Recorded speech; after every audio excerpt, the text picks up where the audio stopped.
morning, sixth class. This is second chapter of history, earlier society, and it is second video of the same chapter. So हमें यहाँ से study करना है middle Paleolithic age से.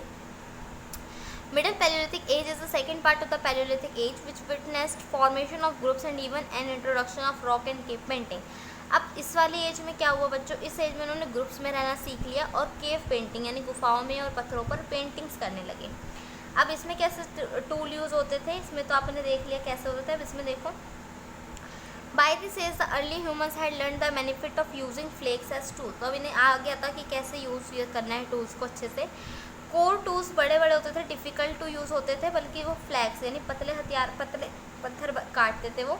अब ये क्या हो गए, lighter and much sharper than core tools. अब ये हल्के भी हो गए और पैने ज़्यादा हो गए. The early human gave it sharper edges. इनके पैने किनारे बनाए. Hafted the shaped flakes on piece of wood और bone handles and use they mainly for chopping meat and skinning animal. फिर इसको हड्डी या किसी चीज़ लकड़ी में बांध कर उसका पकड़ने वाला ही बनाते थे और फिर उससे स्किन काटते थे या फिर हड्डियाँ वगैरह इन सबको काटते थे. फ्लेक टूल जो थे वो कहाँ पाए गए हैं, ये भी पंजाब और मध्य प्रदेश में पाए गए हैं. अपर पैलियोलिथिक एज पढ़ लेते हैं बच्चों. अपर पैलियोलिथिक एज जो है लास्ट पार्ट है इस एज का, ठीक है. इसको आइस एंड एज का एंड कहा जाता है. इसमें कैसे टूल यूज़ होते थे.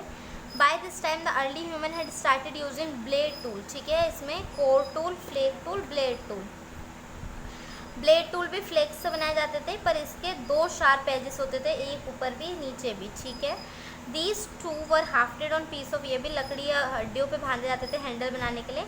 मॉडर्न टूल्स जो होते हैं जैसे कि आज हम देखते हैं चाकू, which we can not do without, जिसके बिना हम कुछ नहीं कर सकते, हैव देयर ओरिजिन हेयर, वो यहीं से आए हैं. और जो टूल्स और ऑर्नामेंट्स जो है अलग अलग बने हैं, जैसे कि वो गहने भी बनाते थे हड्डियों से, आइवरी धातु से, वुड से, है ना, इन सब से. तो ब्लेड टूल इसमें उनकी मदद करते थे. ब्लेड टूल कहाँ पाए गए हैं बच्चों, have been found in Bhopal Madhya Pradesh में और छोटा नागपुर एंड प्लेट्यू, छोटा नागपुर प्लेट्यू में भी. अब हम पढ़ लेते हैं बच्चों Mesolithic age. Mesolithic age begin with the end of ice age. जब आइस एज ख़त्म हो गई, ठीक है, तब ये पीरियड शुरू हुआ 10,000 साल पहले.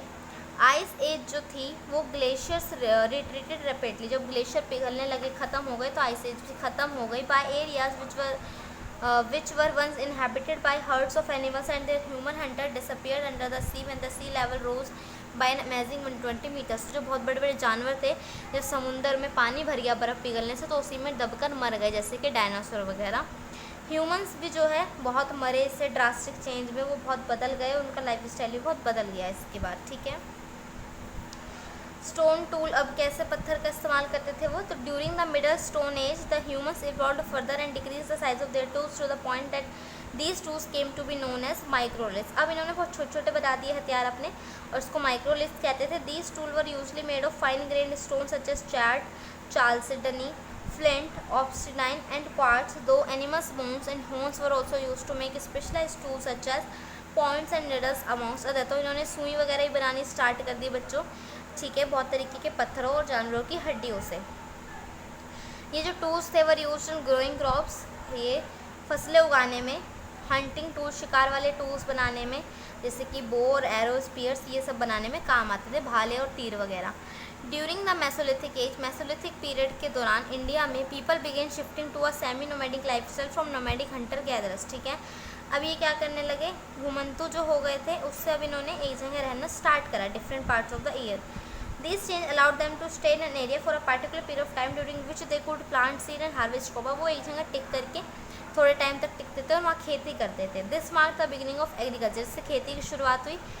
डोमेस्टिकेशन ऑफ कैटल, पशुओं को पालने की, जैसे कि बकरी और भेड़.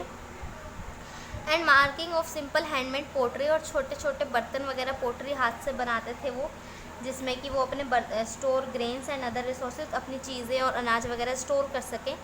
बेगर जो है राजस्थान में और आदमगढ़ जो है मध्य प्रदेश में, यहाँ पर इम्पॉर्टेंट मेसोलिथिक साइट्स हैं, ठीक है बच्चों. Let's study further the Neolithic age. अब नियोलिथिक एज में क्या हुआ, last part of stone age है ये. नियोलिथिक एज जो है 8000 BCE से स्टार्ट होता है. It is the state when Mankind completed the process of becoming agriculturalist which started during the Mesolithic as. तो जो मेसोलिथिक एज में उन्होंने खेती करना शुरू किया था वो यहाँ तक उन्होंने पूरा कर लिया, यानी अच्छे से वो खेती करने वाले किसान बन गए। Agriculture became the main source of food, खाना खाने का वो मेन सोर्स बन गए, यानी उससे ही वो खाना उगाने लगे। Thus transforming the society from a nomadic hunter gatherers one to a settled farming society with permanent resident. अब इससे क्या हुआ, वो परमानेंट रेसिडेंट्स बन गए, एक जगह रहने वाले नोमैडिक हंटर गैदरर्स से। अब यहाँ पर कैसे टूल्स यूज़ होते थे, तो अच्छे टूल्स होंगे, जाहिर सी बात है। Tools used by Neolithic age were more varied, बहुत अलग थे शेप में भी और यूज़ में भी, इंक्लूडिंग स्टोन टूल्स, इसमें पत्थर वाले टूल्स भी थे जैसे कि एक्सेस और एड्स। न्योलिथिक टूल्स जो थे बहुत ज़्यादा शार्प थे मेसोलिथिक एज से। और मोस्ट इम्पॉर्टेंट न्योलिथिक साइट जो है बुर्जा होम में है, कश्मीर में। ठीक है बच्चों। Few legends of pre historic art, तो कुछ आर्ट के बारे में पढ़ेंगे जो बहुत अच्छे अच्छे लोगों ने बना रखे हैं पहले के टाइम के। ठीक है, तो भीमबेटका जो है मध्य प्रदेश में स्टोन एज में बनाया हुआ है। इन 1957 V.S. वांककर डिस्कवर्ड, उन्होंने क्या खोज करी हज़ारों केव्स विंध्य हिल्स में 45 किलोमीटर साउथ ऑफ भोपाल में। An initial survey found that over 500 of the caves had paintings in, तो उन्हें क्या देखा कि 500 से ज़्यादा गुफाओं में पेंटिंग्स है। तो वकनर जो हैं और दूसरे आर्कियोलॉजिस्ट जो हैं उन्होंने क्या किया, आफ्टर हिम बाद में उन्होंने सेपरेट करी अलग अलग उन पेंटिंग को डिफरेंट एज के हिसाब से कि ये कब बनी होगी वो कब बनी होगी, उनके सब्जेक्ट और स्टाइल को देखकर। This has resulted in the findings that the majority of the paintings are Mesolithic in age while a few may go back to upper Palaeolithic. तो ज़्यादातर मेसोलिथिक पीरियड बनाई गई थी, कुछ अपर पैलियोलिथिक के बाद पहले। अपर पैलियोलिथिक पेंटिंग्स जो है वो ग्रीन है और डार्क रेड ऑक्साइड कलर की है। ठीक है, जनरली लीनियर। और इमेज जो है उसमें क्या बनाया हुआ लोगों ने, वाइल्ड एनिमल्स बनाए हुए जैसे कि बाइसन, राइनोस और टाइगर्स। ह्यूमन फिगर नहीं बनाई हुई इन्होंने। मेसोलिथिक पेंटिंग में जो है अगर इससे कंपैरिजन करें तो ज़्यादा काम किया है इन्होंने, बड़े बड़े ग्रुप बनाए हैं एनिमल्स के जिसमें कि bison, buffalo, tiger, rhino, boar, elephant सब कुछ है, डियर और एंटेलोप भी। These figures were first drawn in outline and then filled in with solid colours, तो पहले आउटलाइन में आते थे फिर इनमें कलर भरते थे dark. Variety of geometrical pattern, अलग अलग तरीके के पैटर्न है जैसे कि लाइन, डॉट, लोजेंजर्स है ना, herring bone patterns, wavy lines. Depiction of human stick figures are also found, तो ह्यूमन फिगर भी ये बनाया है मेसोलिथिक पीरियड में। वाइल देर नॉट एलोबरेट, पर अच्छे से एलोबरेट नहीं किया गया, they do not depict a variety of day to day scenes including individuals और groups and with a wide assortments of weapon, food gathering activities, scenes of murdering and death, pregnant women and communal activities such as dance। तो क्या क्या दिखाया है उन्होंने, pregnant औरत, dance वगैरह वो कैसे करते थे, कैसे अपना खाना इकट्ठा करते थे, तो जो भी चीज़ उनके डे टू डे लाइफ में होती थी वो दिखाते थे, जैसे एक पेंटिंग ये है। ठीक है, मेसोलिथिक पेंटिंग्स जो थी भीमबेटका की वो लाइट डालती है कंटेम्प्रेरी हंटिंग प्रैक्टिस पे, जो लोग हंटिंग करते थे और कैसे टाइप के हथियार यूज़ करते थे हंटिंग के लिए। ठीक है बच्चों, तो इसके साथ आपका ये चैप्टर फिनिश होता है।